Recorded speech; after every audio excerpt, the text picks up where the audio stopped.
Hey y'all, before we get started, I want to give a quick shout out to my sources for today's video, Up and Atom, Kimpire, and Yahoo.com. Now let's get into it.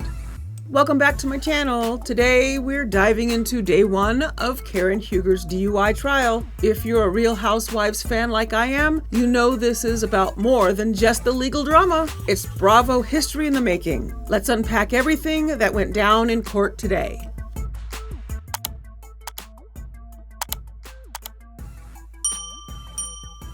So, in case you missed it, Karen Huger, aka the Grande Dame of Real Housewives of Potomac, is facing charges for a DUI incident that reportedly happened earlier this year. According to reports, Karen was pulled over for erratic driving and allegedly refused a sobriety test. She's pleaded not guilty, which means this trial could get interesting.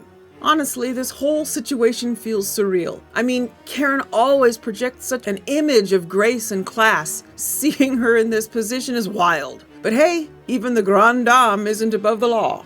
The prosecution opened their case by painting Karen as reckless and dangerous, emphasizing the risks posed by drunk driving. They argued that Karen's behavior the night of her arrest showed clear signs of impairment. On the other hand, the defense argued that Karen wasn't under the influence and that her refusal to take the sobriety test doesn't prove guilt.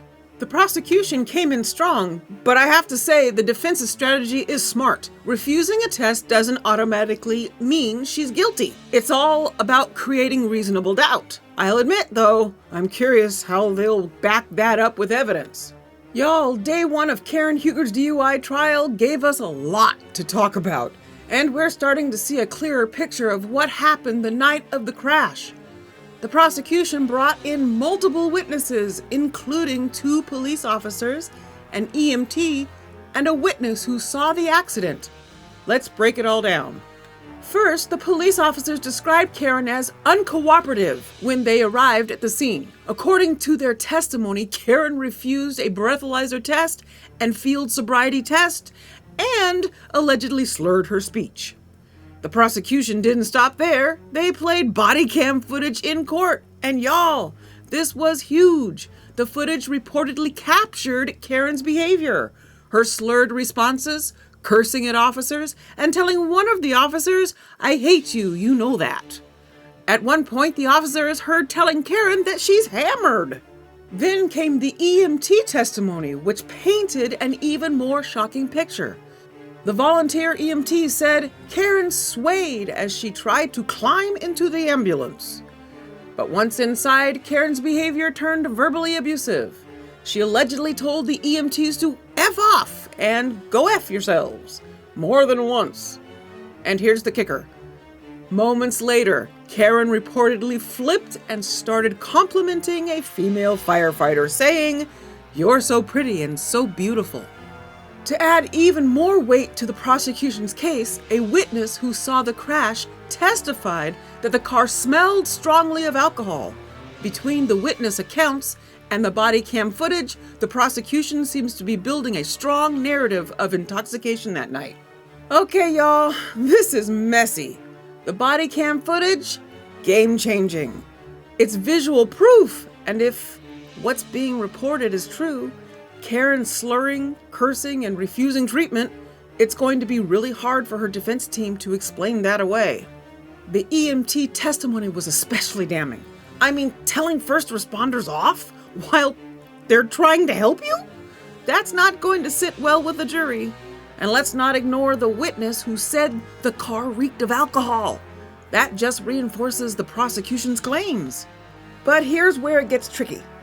Karen's team tried to get this case dismissed by arguing illegal search and seizure and claiming Karen wasn't read her Miranda rights.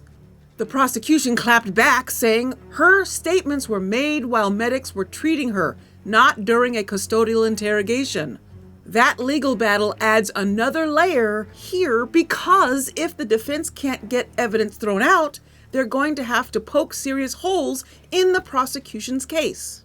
And y'all, let's be real here. This isn't just about what happened that night.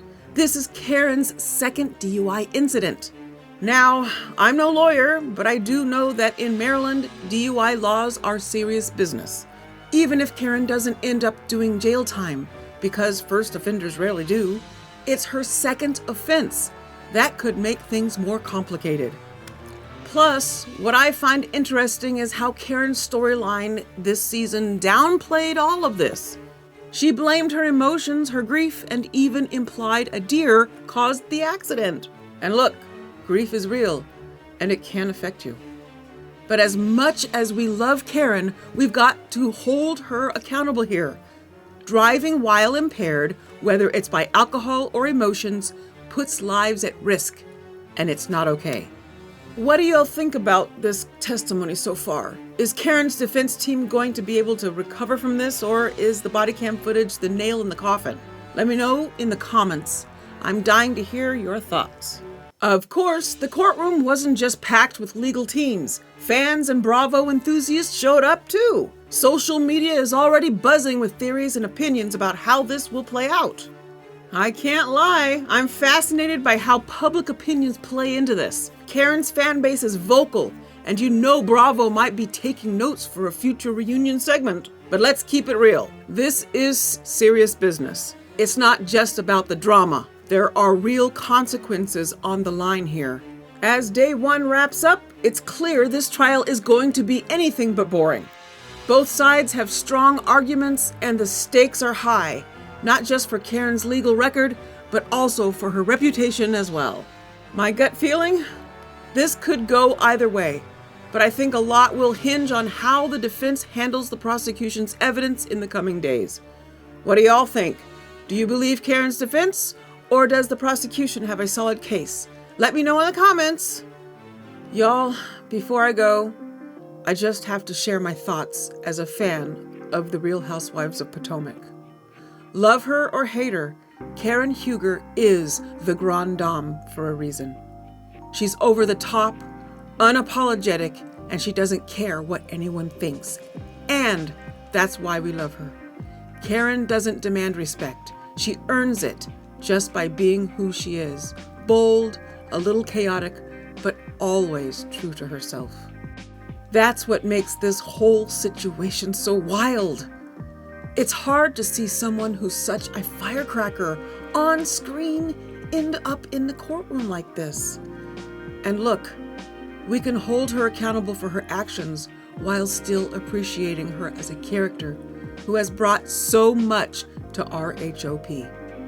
This woman has given us iconic one-liners, unforgettable moments, and the kind of energy that keeps us coming back every season.